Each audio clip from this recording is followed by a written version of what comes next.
మంత్ర, యంత్ర, తంత్ర, మూలిక, రుద్రాక్ష, నవరత్న, హోమ, క్రియ, జ్యోతిష్య, వాస్తు, హస్త సాముద్రికాలచే బ్రహ్మాస్త్ర పరిష్కార మార్గం. శ్రేయం గురుదత్త. ఆత్మీయులందరికీ స్వాగతం. చిన్నతనం నుండి అనేకమైనటువంటి సమస్యలను ఎదుర్కొంటూ పెరిగాను. అలాగే డబ్బు సంపాదించేటువంటి విషయాలలో ఎదురయ్యేటువంటి అడ్డంకులన్నీ ఇవే కాకుండా ఇక శత్రువులు అనేటువంటి వారు ఎక్కడో ఉండరు, మన పక్కనే ఉంటారు ఏర్పడకుండా. వారి ద్వారా జరిగినటువంటి ప్రయోగాలు, మనల్ని సంరక్షించేటువంటి వాళ్ళే భక్షించేటువంటి ప్రయత్నాలు. ఇప్పుడు కంచె చేను మేస్తే అంటారు కదా, కంచె ఉంటుంది, అదే చేను మేస్తే అది కాపలాగా ఉండాల్సింది. ఇలాంటి ఇంకా అత్యంత ఇబ్బందికరమైనటువంటి అన్నీ కూడా ఎన్నో నేను ఎదుర్కొన్నాను. నా జీవితమే ఒక పాఠంగా ఉంటుంది. సరే, వీటన్నిటినీ దృష్టిలో పెట్టుకొని ఒక వ్యక్తి శక్తివంతంగా ఎదగాలి అంటే ఏం చేయాలి, ఏ విధమైనటువంటి ప్రయత్నాలు చేస్తే ముందుకు వెళ్తారు ఇత్యాదికి సంబంధించినటువంటి విషయాలన్నీ కూడా ఒక శక్తివంతంగా ఒక ప్రణాళికాబద్ధంగా ఒక విధానాన్ని రూపొందించడం జరిగింది. ఇక ఇక్కడ ఒక విషయాన్ని నేను చాలా స్పష్టంగా చెప్తున్నాను బిడ్డ. మీరు ఎంత ఉన్నతమైనటువంటి, ఇక్కడ ఉన్నత అనుకుంటే రిచ్, ధనవంతమైనటువంటి కుటుంబం కావచ్చు, విద్యావంతుల కుటుంబం కావచ్చు, పేరు ప్రఖ్యాతలు ఉండేటువంటి కుటుంబాలు కావచ్చు, ఏదైనా ఒక కుటుంబంలో మీరు జన్మించడము అనేటువంటిది అది మీరు గత జన్మలో చేసుకునేటువంటి సుకృతం. అది అంతవరకు మాత్రమే పనిచేస్తుంది. ధనవంతమైనటువంటి కుటుంబంలో మీరు పుట్టినప్పటికీ కూడా మేము ధనము సంపాదించాలి అనేటువంటి ఒక కాంక్ష, ప్రణాళిక, విధానం అంతా లేకపోతే మీరు ధనాన్ని కోల్పోయి రోడ్డు మీదకి రావడం అనేటువంటిది జరుగుతుంది. ఒక విద్యావంతుల కుటుంబంలో మీరు కనుక జన్మించినట్టయితే ఆ విద్యను మీరు పట్టుకోవాల్సి ఉంటుంది. మీకు లోపల నేను విద్య నేర్చుకోవాలి, ఎదగాలి అనేటువంటి ఒక తపన, ఆయా రంగాలలో ఎదగాలనేటువంటి ఒక తపన కనుక మీకు లేకపోయినట్టయితే, లోపల నిర్మాణం కానట్టయితే మీ జీవితం ఏమవుతుంది అంటే, వాళ్ళేమో ఒక ప్రకాశిస్తూ ఉంటారు, మీరు వాళ్ళని చూసి తప్పించుకొని తిరిగేటువంటి పరిస్థితి ఏర్పడుతుంది. ఇది జరుగుతుంది బిడ్డ. ముఖేష్ అంబానీ అద్భుతంగా సంపాదిస్తున్నాడు. అనిల్ అంబానీ పరిస్థితి ఏమైంది మరి? ఇద్దరికి అంబానీ ఒక అద్భుతంగా 1,00,000 కోట్లు సంపాదించి వెళ్ళిపోయాడు కదా. మరి ఇక్కడ ఇలా ఎందుకు అవుతుంది? ఆ లోపల ఉండేటువంటి విధానము, నిర్మాణము, ఆలోచన విధానము, వాళ్ళు రైట్ వేలో వెళ్తారా, రాంగ్ వేలో వెళ్తారా అనేటువంటిది ఉంటుంది. సరే, వీటన్నిటినీ మేము బాగా స్టడీ చేసి అసలు నా జీవితంలో నేనే ఎక్స్పెరిమెంట్ చేసుకున్నాను ఎలా అని. ఇలా నేను బాగా శోధించిన తర్వాత నాకు అర్థమైంది ఏంటంటే, ఏ వ్యక్తి అయినా సరే ముందుకు వెళ్లకుండా మొట్టమొదటిసారిగా అడ్డుపడేది ఏమిటి అంటే అది వాళ్ళ యొక్క గ్రహస్థితి. అంటే గ్రహస్థితి సరిగ్గా లేదనుకోండి, పాపగ్రహాల విధానం మొదట్లోనే ఉందనుకోండి, అది ఆ యొక్క విధానం అంతా కూడా మైండ్లో ఇంపాక్ట్ అవుతూ ఉంటుంది, ప్రభావం చూపిస్తూ ఉంటుంది. ఆ ప్రభావానికి గురి అవుతూ ఈ పిల్లలు వెళ్ళడం అనేటువంటిది జరుగుతూ ఉంటుంది. అంటే దాన్ని అక్కడ ఛేదించాలి. ఇక్కడ తల్లిదండ్రులు ఎలర్ట్గా ఉండాలి, అలాగే పిల్లలు కూడా ఎలర్ట్గా ఉండాలి. తల్లిదండ్రులు ఎలర్ట్గా ఉండి అన్ని రకాలుగా అన్ని విధానాలన్నింటినీ కూడా చూపిస్తే ఈ విధమైతే చాలా అద్భుతంగా ఉంటుందని అన్నిటినీ కూడా సమకూర్చినప్పటికీ కూడా వాళ్ళు వెనుకబడుతున్నారంటే అది వాళ్ళ లోపం అని చెప్పేసి మనం అర్థం చేసుకోవాలి. అంటే ఇక్కడ ఒక వ్యక్తి పైన ఇంపాక్ట్ అనేటువంటిది వారి యొక్క నక్షత్ర గ్రహ దోషాలు జరుగుతుంది. ఈ నక్షత్ర గ్రహ దోషాలే ఇబ్బంది పెడతా ఉంటాయి. ఈ నక్షత్ర గ్రహ దోషాలను మనం ప్రక్షాళన చేసుకోవాలి. అయితే ఏదైనా ఒక చేతబడి, ఏదైనా చెడు ప్రయోగము, లేకపోతే దృష్టి దోషాలు, కుటిలాలు, కుతంత్రాలు ఇవి చేస్తే కొంతకాలం ఉంటుంది. కానీ నక్షత్ర గ్రహ దోషాలు అనేటువంటివి ఒక వ్యక్తికి పుట్టిన తర్వాత నుండి మొదలుకొని చనిపోయేంత వరకు ఏదో ఒక సందర్భంలో ఇంపాక్ట్ కావడం అనేటువంటిది, ప్రభావం చూపించడం అనేటువంటిది ఖచ్చితంగా జరుగుతుంది. మరి ఇలాంటి సందర్భాలలో ఏమిటి పరిస్థితి? బాగా ఆలోచన చేయాలి. మీకు కొన్ని విషయాలు అర్థం కావు బిడ్డ.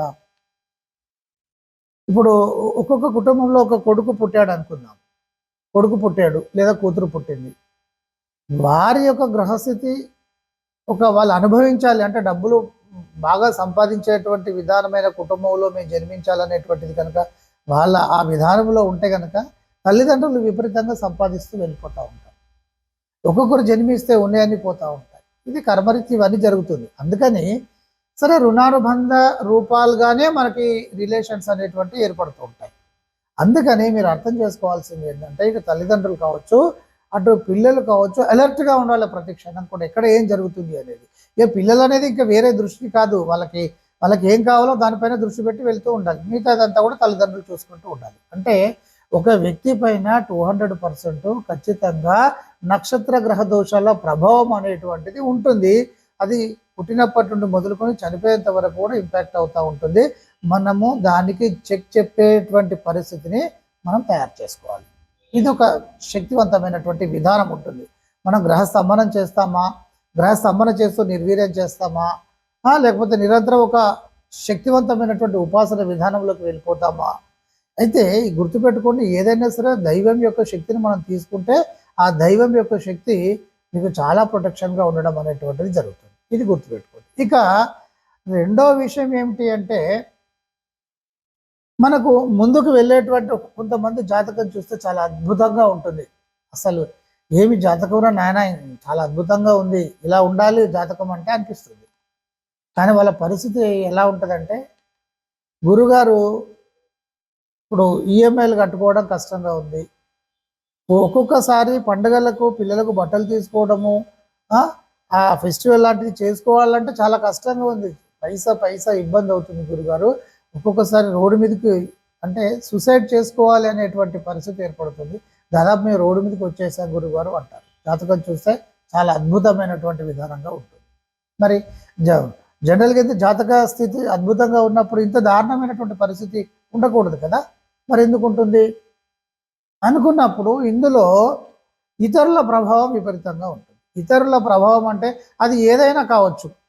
అంటే ఈ చెడు ప్రయోగాలు అనేటువంటి విధానం కనుక మనం తీసుకున్నట్టయితే ఈ చెడు ప్రయోగాలలో అట్లుంటాయి. ఏదైనా ఒక ప్రయోగం చేసి ఇబ్బంది పెట్టేటువంటి పరిస్థితి ఉంటుంది.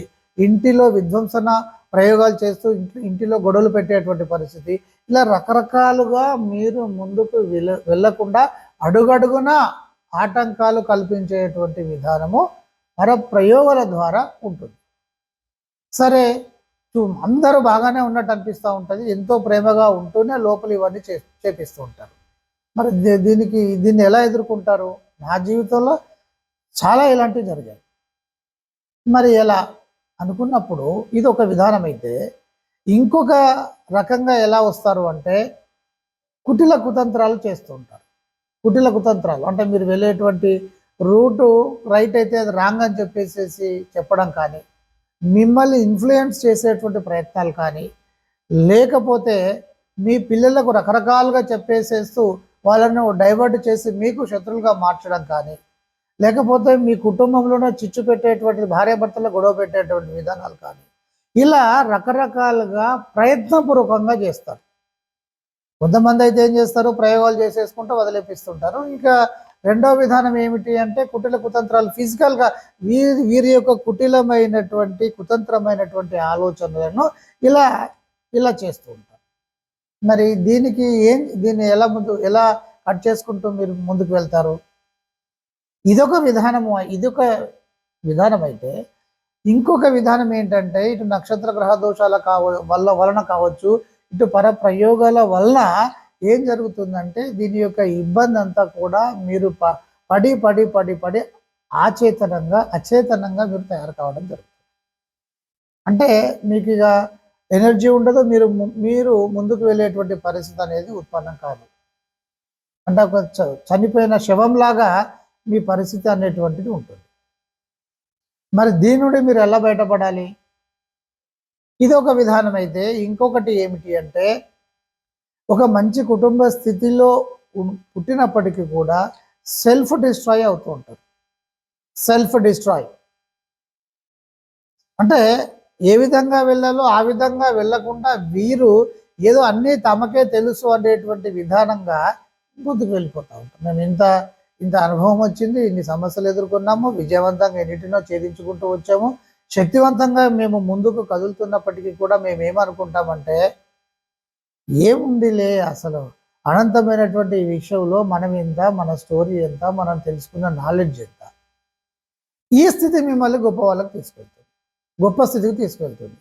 కానీ ఇక్కడ ఏం జరుగుతుంది అంటే వయసు చిన్నగానే ఉంటుంది, వీళ్ళకి మాకు అన్నీ తెలుసు. అయితే వీళ్ళకి ఏం తెలుస్తుంది అంటే టెక్నాలజీ తెలుస్తుంది. లేటెస్ట్ టెక్నాలజీని వీళ్ళు తొందరగా పట్టుకోగలుగుతూ ఉంటారు పిల్లలు ఈ జనరేషన్లో.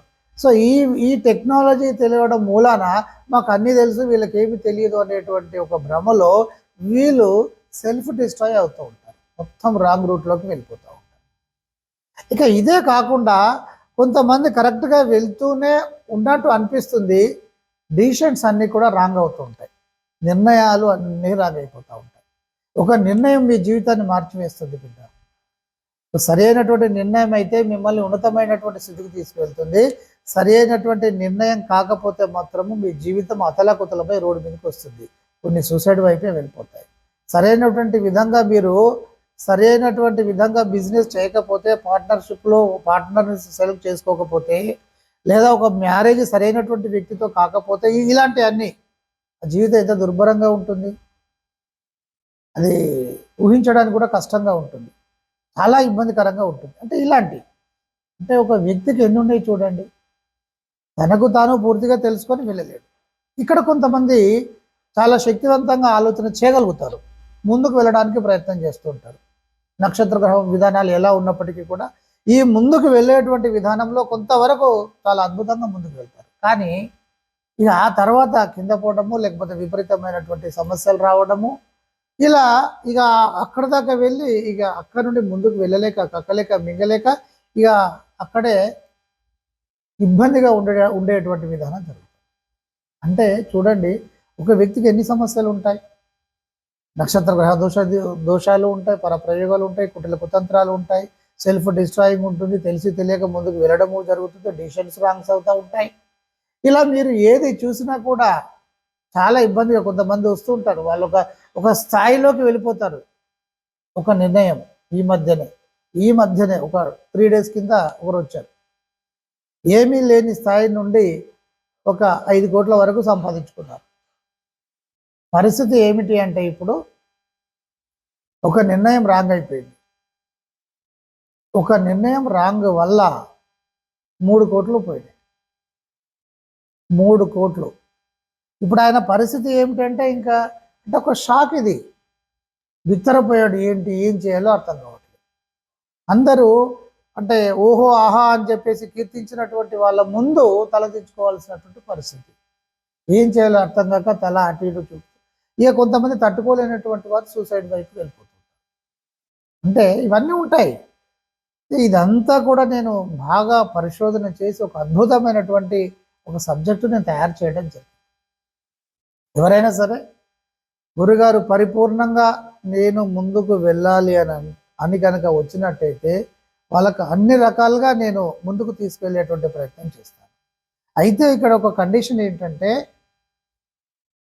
వారు ఏంటంటే నేను ఏదైనా ఒక పద్ధతిని చెప్పి ఇది సరైనటువంటి పద్ధతి బిడ్డ, మీరు ఈ విధంగా వెళ్ళాలి, మీరు ఇంతకుముందు మీరు ఒక టాప్లోకి వెళ్ళారు కానీ అక్కడ మిస్టేక్ అవడం వల్ల ఇవన్నీ జరిగినాయి, సరే అది ఏదైనా కావచ్చు, ఇప్పుడు ఈ ప్యాటర్న్ మీరు పట్టుకొని వెళ్ళాలి అంటే అలాగే వెళ్ళాలి. ఇక మళ్ళీ అక్కడ మీరు మధ్యలో కొంత దూరం వెళ్ళేసేసి మీ యొక్క ఆలోచనలు ఇంప్లిమెంట్ చేయడం అనేటువంటిది చేయకూడదు. అడ్వైస్ తీసుకోవాలి, అవసరమైతే వాయిస్ మెసేజ్ పెట్టాలి, గురుగారు ఇది పరిస్థితి, నేను ఇలా వెళ్ళాలనుకుంటున్నాను, మరి ఎలా వెళ్తే బాగుంటుంది, వెళ్ళాలా వద్దా, ఇలా ప్రతిదీ కూడా అటు నక్షత్ర గ్రహ దోషాలు కానీ కావచ్చు, లేకపోతే బ్లాక్ మ్యాజిక్ కావచ్చు. ఇప్పుడు నేను చెప్పినటువంటి సమస్యలు ఇంకా కూడా చాలా ఉంటాయి. ఇది ఏంటంటే యూట్యూబ్ కనుక మనం ఎక్కువ సమయం మనం చెప్పలేము. ఇక ఇవన్నీ కూడా ఉండడం జరుగుతూ ఉంటుంది. వీటిని అన్నిటినీ కూడా చెప్తూ మనము చాలా చాలా శక్తివంతంగా మనం ముందుకు తీసుకువెళ్ళొచ్చు. ఎవరైనా సరే అంటే గురుగారు పర్ఫెక్ట్గా స్టెప్ తీసుకోవాలి, ఇంకా నాకు ఎలాంటి ఇబ్బందులు ఉండకూడదు, ఏం చేస్తే బాగుంటుంది అని చెప్పేసి కనుక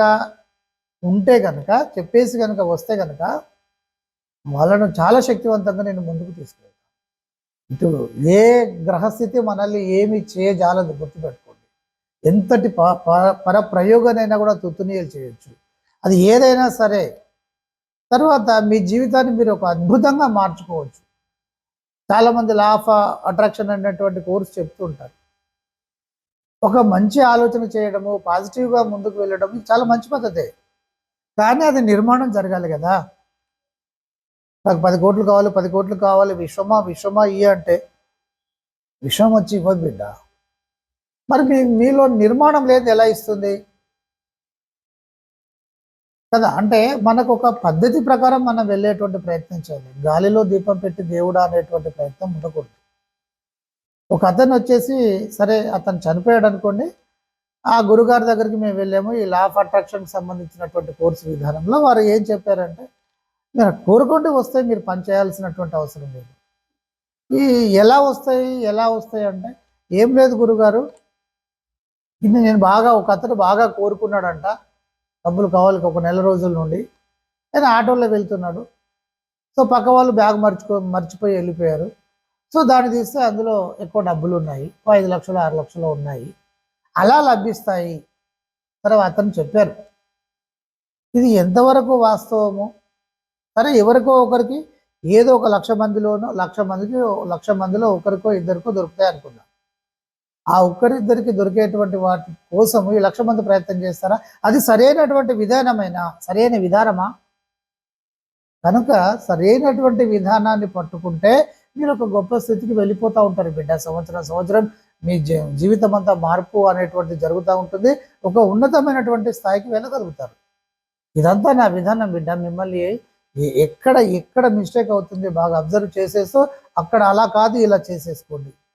సో అదే కాదు, మంత్ర విధానం అయితే శక్తివంతమైనటువంటి మంత్ర విధానం ఉంటుంది, తీసుకోండి. లేకపోతే సరే, నక్షత్ర గ్రహ దోషాల విధానంలో ఇది చేయండి, రోజు 1 గంట ఖచ్చితంగా ఇది చేసేసుకోండి.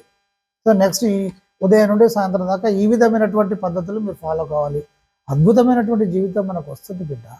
ఇటు భార్య భర్తలు గొడవలు లేకుండా చూసుకోవచ్చు. అత్తమామలు మనం అంటే అంత ఇష్టపడాలి.